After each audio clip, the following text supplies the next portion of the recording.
इस व्याख्यान में धातुगत ज्वरों की चर्चा होगी। यह चरक के तीसरे अध्याय में ज्वर प्रकरण चल रहा है। जैसा कि आप जानते हैं, आप धातुगत ज्वर तक पहुंच गए हैं। यहाँ से धातुगत ज्वर की चर्चा होगी। गुरुत्वम दैन्यम उद्वेगः सदनम छर्द रोचको रस स्थिते बहिस्ताप स्व अंग मर्दो वृजिम्बणम।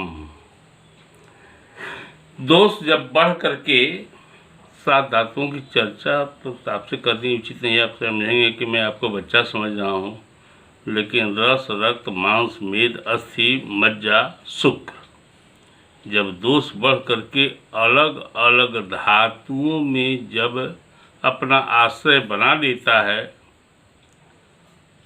ऐसी अवस्था में हर स्थान में उसके अलग अलग लक्षण आते हैं। यहाँ सबसे पहले रस धातुगत जब दोष हो जाएगा और ज्वर की उत्पत्ति वहाँ से होगी, तो उसके लक्षण को आचार्य कह रहे हैं। गुरुत्वम, रस धातुगत ज्वर की चर्चा में सबसे पहले इन्होंने कहा गुरुत्वम। गुरुत्वम का अर्थ होता है गुरुता या भारीपन। दैन्यम, इसका अर्थ होता है आनंद का नाश या हर्ष का नाश।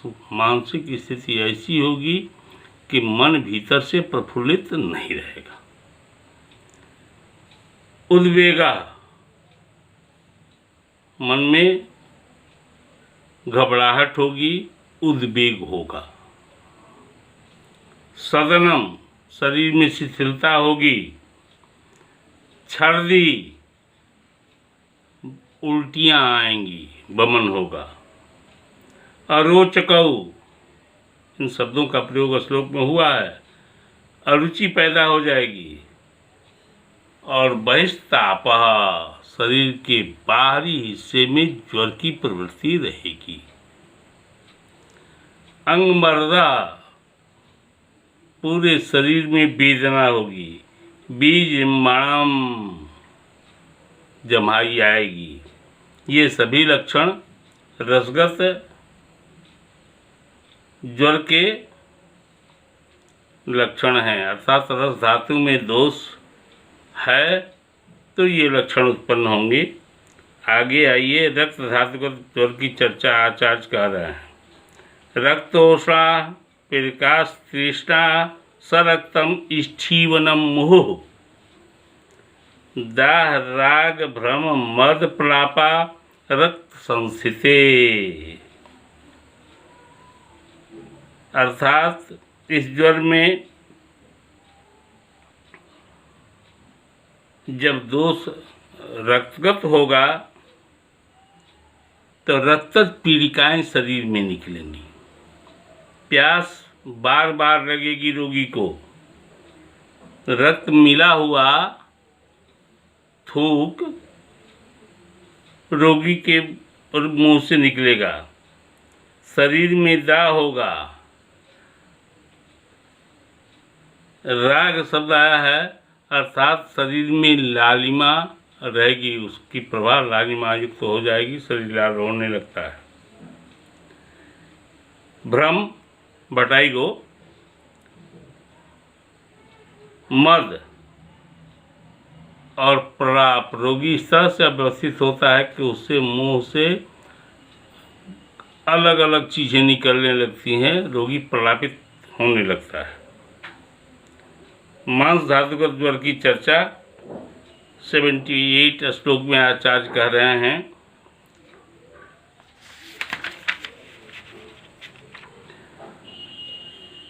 अंतर्दाह सतृटमोह सग्लानि सृष्टबीटकता दौर्गंध्यम गात विक्षेपो ज्वरे मांस स्थिते भवेत्। अर्थात मांसगत जब ज्वर होगा, मांस धातुगत जब ज्वर होगा तो अंतर्दाह होंगे, इंटरनल। सतृट मोह, तृष्णा होगी, मोह होगा, रोगी को बार बार प्यास रहेगा, तृष्णा, मोह होगा, मद होगा। मादकता जब आती है तो आधी बातें समझ में आती है, आधी बातें समझ में नहीं आती है, रोगी चाहता है कि पड़े रहें। उसको ग्लानि होगी। ग्लानि का अर्थ होता है यहाँ भी हर्ष क्षय हो जाएगा, उसमें कोई तेज नहीं रह जाता। सृष्ट बिटकता अर्थात मल की अधिक प्रवृत्ति।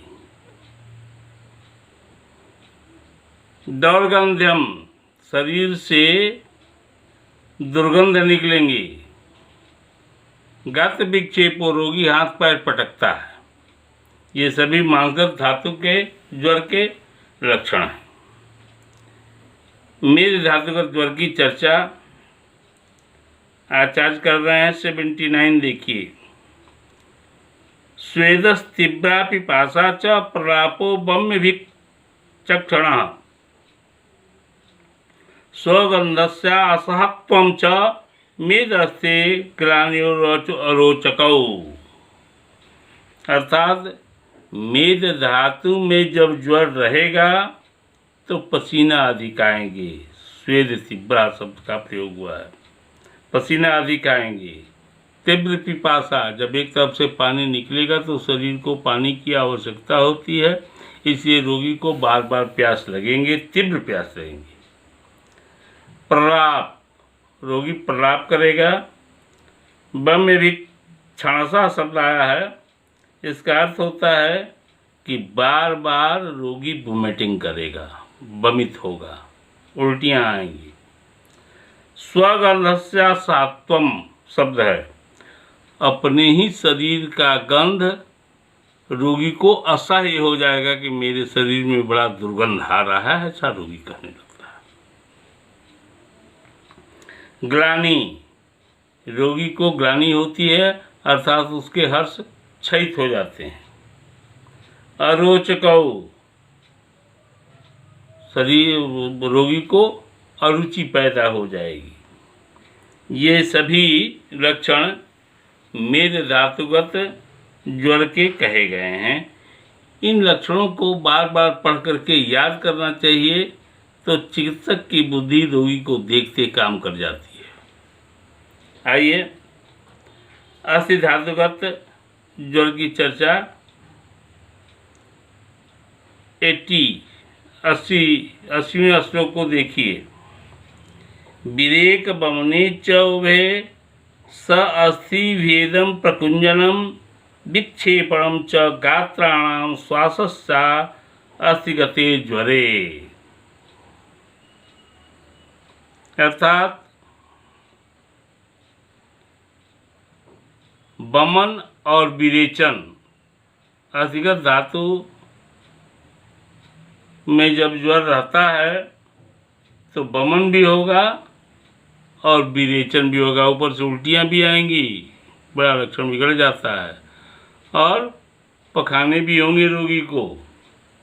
अस्थिभेदम, सारे शरीर की हड्डियाँ टूट रही हैं ऐसा रोगी महसूस करेगा। प्रकुंजनम, ये प्रकुंजनम जो शब्द है, प्रकुंजन जो है कबूतर करते हैं गुटुर गुटुर की आवाज़, तो रोगी के मुंह से कराहने जैसी पीड़ा उसी तरह की निकलती है। विक्षेपणम गात्र, हाथ और पैर को रोगी दर्द से असह्य हो जाने पर पटकता है। सांस भी इसके फूलते रहते हैं। ये सभी लक्षण अस्थिगत धातु ज्वर के हैं। आइए मज्जा धातुगत ज्वर की चर्चा 81 श्लोक में देखते हैं। हिक्का, श्वास तथा कासस, तम स अति दर्शनम, मर्म छेदो वही शैत्यम, दाहो अंतश्चैव मज्जगे। हिक्का का अर्थ होता है, पहले हिक्का शब्द आया, हिक्का का अर्थ होता है हिचकी का आना। रोगी को हिचकियाँ आएंगी। श्वास, रोगी के दम फूलेंगे। काश, रोगी को खांसी भी आएगी। आंखों तम दर्शनम का अर्थ होता है आंखों के सामने अंधेरा का छाना।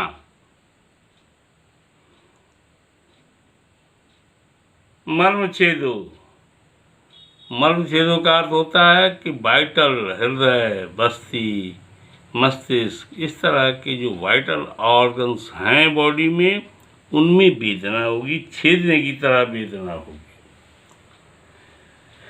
बाहर से रोगी को बहिशैत्यम, बाहर से रोगी को ठंडा लगेगा। दाह अंतरश्चद, और दाह जो है भीतर से दाह रहेगा रोगी को। शुक्रगत ज्वर के लक्षण। शुक्र स्थानगता शुक्र मोक्षम कृत्वा विनाशे च प्राणम वायव्याग्नि सौमेश्च स अर्धगच्छत्यसौ विभु। इसमें प्राणांत हो जाते हैं।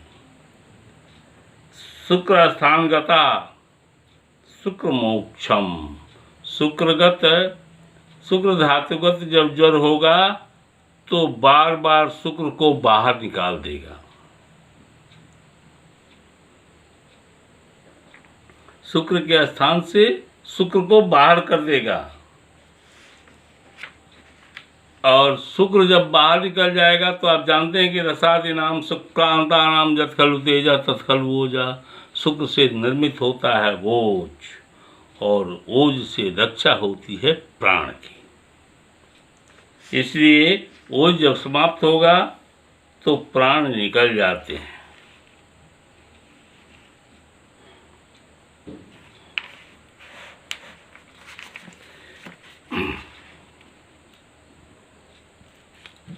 धातुगत ज्वरों की साध्यता असाध्यता पर चर्चा हो रही है।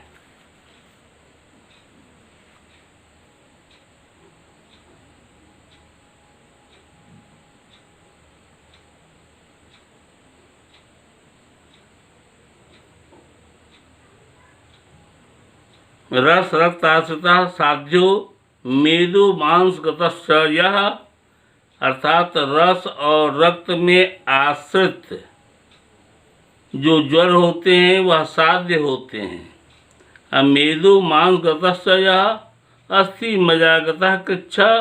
मेद, मांस और अस्थि और मज्जा में जो ज्वर चले जाते हैं वह कृत्साध्य होते हैं। शुक्रास्थौ नैव सिद्ध्यति, और शुक्र धातुगत गए हुए ज्वर साध्य नहीं होते, असाध्य हो जाते हैं। आगे 84 श्लोक देखिए। हेतुर्भिर लक्षणश्च उक्ता पूर्वाष्ट विधौ ज्वरा समासे नोपदिष्टस्य व्यासतः शृणु लक्षणम। आचार्य कह रहे हैं कि पहली निदान स्थान में हेतु और लक्षणों द्वारा संक्षेप में 8 प्रकार के ज्वर के भेदों को कहा गया है। उसे संक्षेप रूप में यहाँ उपदिष्ट किया जा रहा है। उन लक्षणों को सुनिए। यहाँ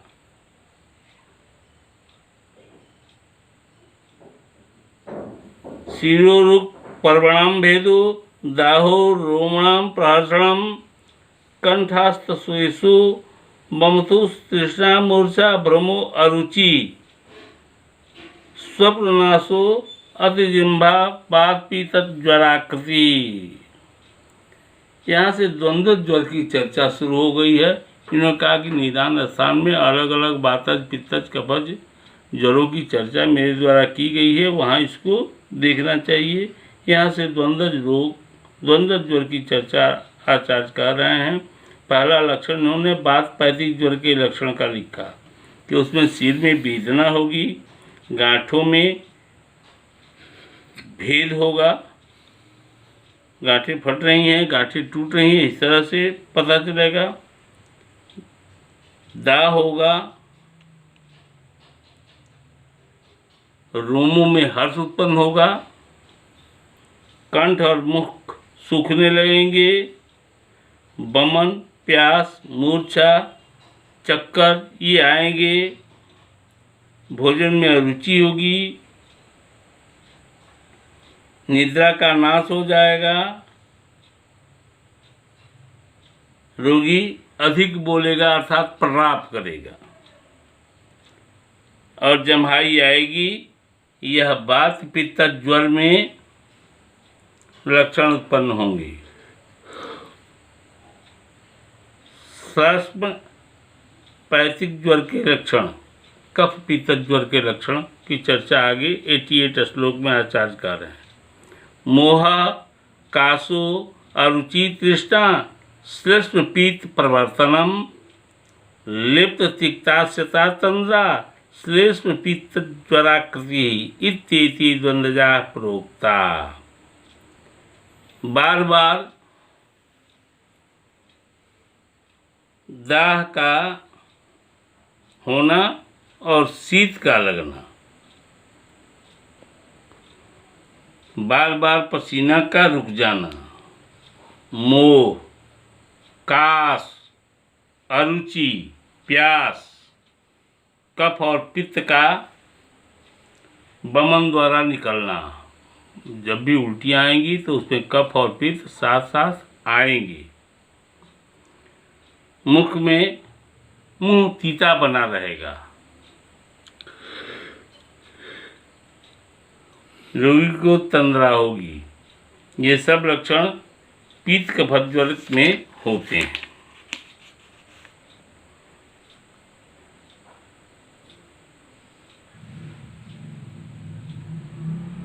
अब यहाँ से आचार्य जो है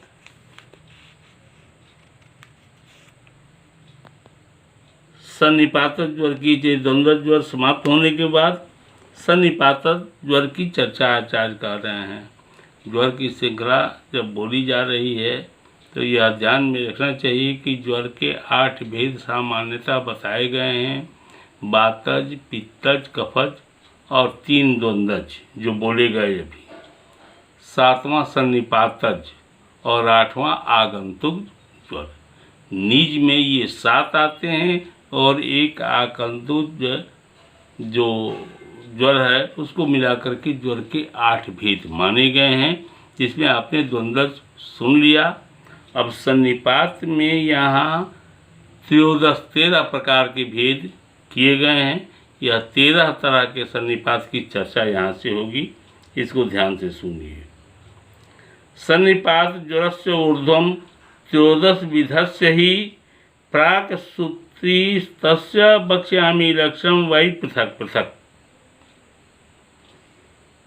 सन्निपात उच्यते 89 श्लोक देखें। त्रिदोषज, तीनों दोष इसमें बड़े होते हैं तरतम योग्य से, और तीनों दोषों के मिश्रित लक्षण आते हैं।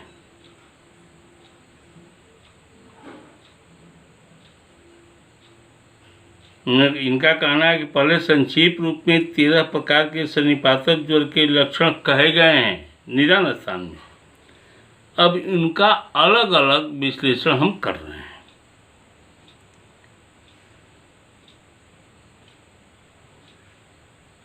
देखिए 91। ब्रह्मा पिपासा दाहस्य गौरवम सिलो सो अतिरुक बात पित्तो लौणे विद्या लिंगम मद मंद कफे ज्वरे। बात पित्तो लौण मंद कफ सन्निपातक ज्वर की चर्चा हो रही है। इसमें भ्रम होता है अर्थात सिर में चक्कर आते हैं, प्यास, दाह, शरीर में भारीपन, सिर में अधिक पीड़ा, ये लक्षण पाए जाते हैं। 92 सुनिए। शैत्यम, कासो, अरुचिस्तंद्रा, पीपासा, दाह, रुग्व्यथा, बात श्लेष्मो लवणे व्याधौ, लिंगम पीतावरे विदुः।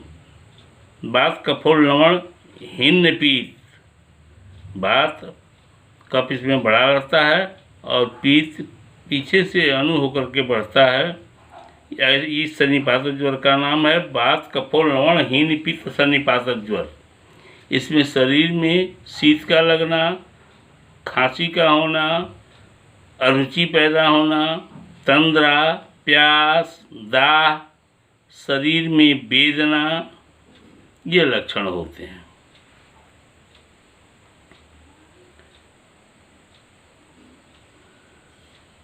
पित्त कफोल लवण हीन वात सन्निपातक ज्वर।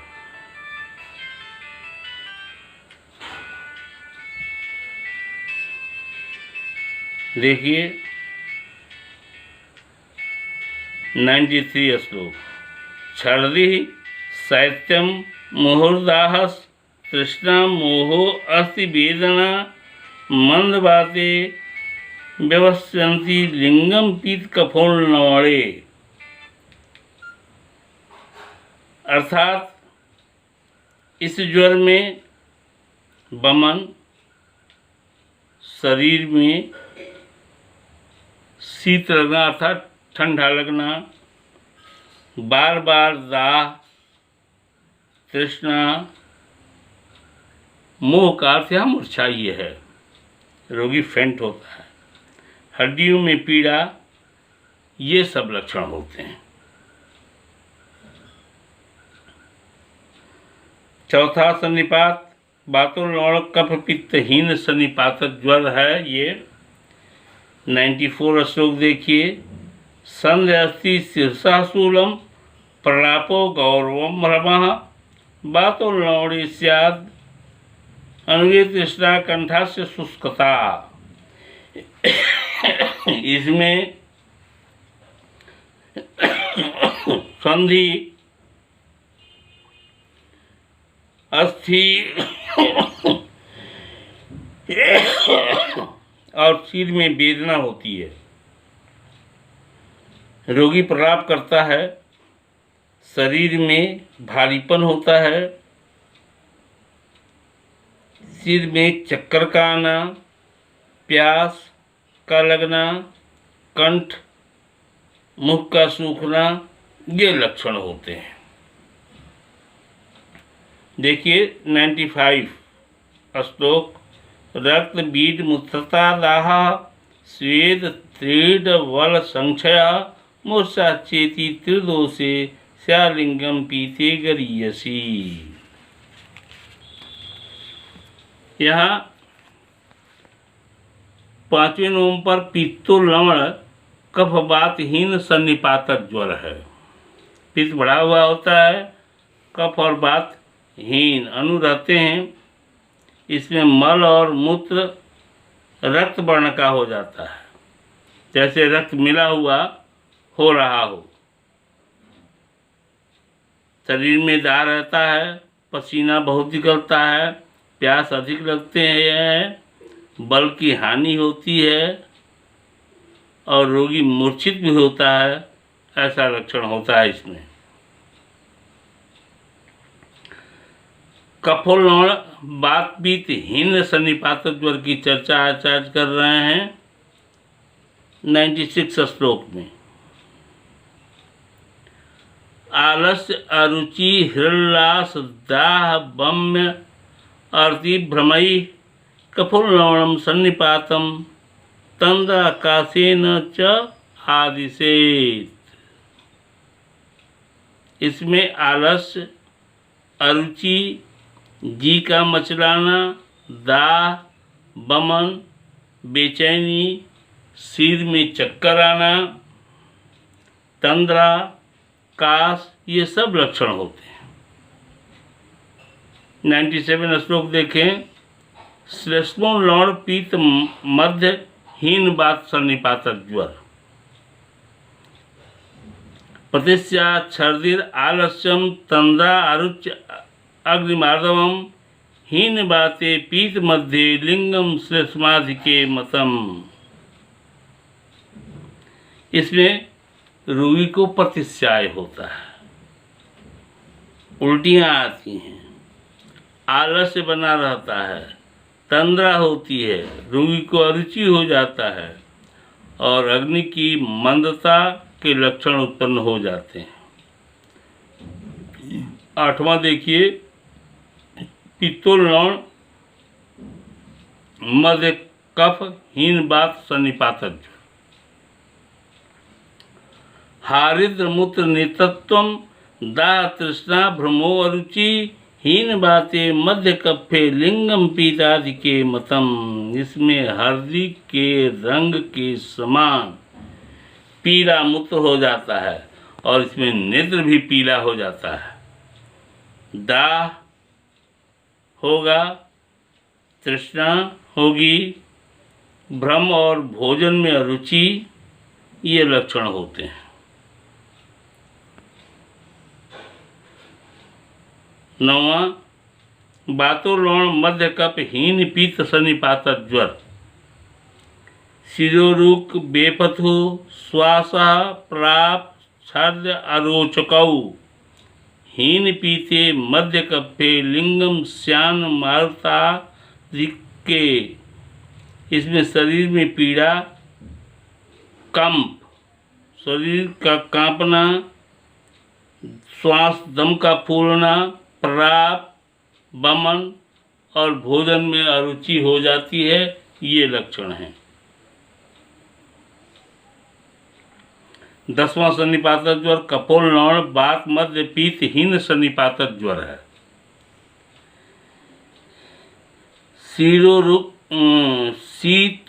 शीतको गौरव तंद्रा प्रापो अस्थि शीरो अतिरुका। सिर में बहुत वेदना होगी। हीन पीते बात मध्य लिंगम श्लेष्माधिके विदु। इसमें शीत का लगना, ठंडा लगेगा रोगी को, और शीत पित्त का निकलना, इसमें उदर बल निकल जाते हैं। शरीर में गुरुता, भारीपन रहेगा, तंद्रा होगा, प्राप, हड्डियों तथा सिर में अत्यधिक वेदना का होना, ये सब लक्षण होते हैं। 11वां, श्वासः काशः प्रतिस्यायो मुख शेषो अति पार्श्वरो कपहीने पीत मध्य लिंगम बाताधिके मतम। वातोल्लण पीत मध्य कपहीन सन्निपातक ज्वर 101 का श्लोक बोला जा रहा है। इसमें श्वास, काश, प्रतिस्याय, मुंह का सूखना, पार्श्व में अधिक पीड़ा, ये लक्षण होते हैं। 12वां, पीतोल्लण बात मध्य कफहीन सन्निपातक ज्वर।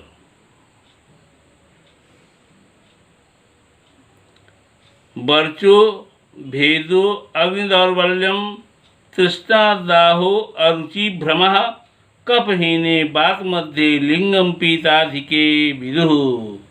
इसमें मल का भेदन, अग्निमंदता, तृष्णा,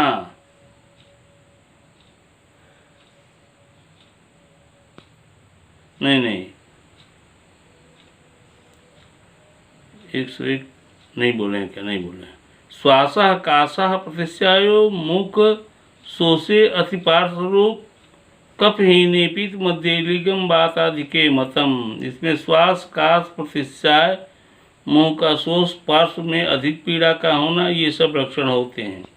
12वां, पित्तोल्लण बात मध्य कफहीन सन्निपातक ज्वर की चर्चा है। वर्चो भेदो अग्निदौर्बल्यम तृष्णा दाहो अरुचि भ्रमः कफहीने बात मध्य लिंगम पीताधिके विदुः। इसमें मल का भेदन, अग्नि की मंदता, तृष्णा का होना, दाह का होना, भोजन में अरुचि, सिर में चक्कर आना, ये सब लक्षण होते हैं। आगे 13वां समसन्निपातक ज्वर का लक्षण है। ये सन्निपात ज्वर ऊर्ध्व मतो वक्ष्यामि लक्षणम क्षणे दाह क्षणे शीतम अस्थि संधि शिरोरुजा सहस्रावे कलुषे रक्ते निर्भुग्ने चापि दर्शने स्वसनौ स्वरुजौ कर्णौ कंठा शुकैरिवावृतः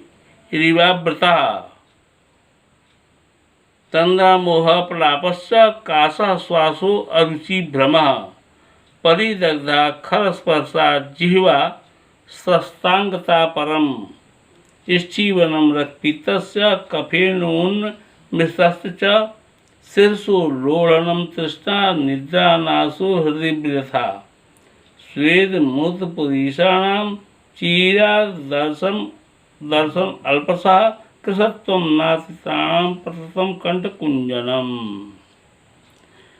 कोठानां स्यावरक्तानां मंडलानां च दर्शनं मूकत्वं श्रोतसाम्पाकं गुरुत्व उदरस्य च चीरात् पाकश्च दोषाणां सन्निपात ज्वराकृति।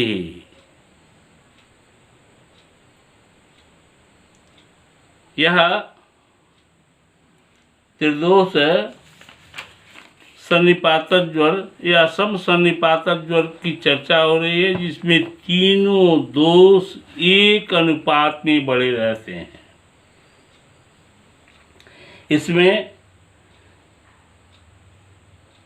क्षण में रोगी को दाह होगा और तुरंत ही ठंडा लगने लगेगा। हड्डियों में, संधियों में, सिर में वेदना होगी। आँखों से पानी बहेगा, आँखों से धुंधला दिखाई भी पड़ेगा, टेढ़ा होना, रक्तस्राव होना, कान में सनसनाहट और वेदना का होना, कंठ में सुकवत लिखा है, कांटे की तरह चुभना, तंद्रा, प्रलाप, श्वास, भ्रम, मोह, काश, अरुचि, जीवा का काला पड़ जाना और खुरदुरा होना, अंगों में शिथिलता होना, थूक के साथ रक्त, पीत, कफ का निकलना, सिर का इधर उधर लुढ़कना, तृष्णा, निद्रानाश और हृदय में व्यथा, मलों का देर से और कम मात्रा में निकलना, शरीर का अधिक कृश हो जाना, कंठ से बार बार कराहने की आवाज़ आना, शरीर में कोठ, शोथ या स्राव या रक्त वर्ण के मंडल का हो जाना, रोगी को बोलने में असमर्थता हो जाती है, मुख, नाक आदि स्रोतों पक जाते हैं, उदर भारी हो जाता है, दोषों का परिपाक देर से होता है। यह सन्निपात ज्वर यहाँ समाप्त होता है। अब 7 ज्वरों के बाद, 7 निज ज्वरों के बाद आगंतुक ज्वर अगले व्याख्यान में बोले जाएंगे। धन्यवाद।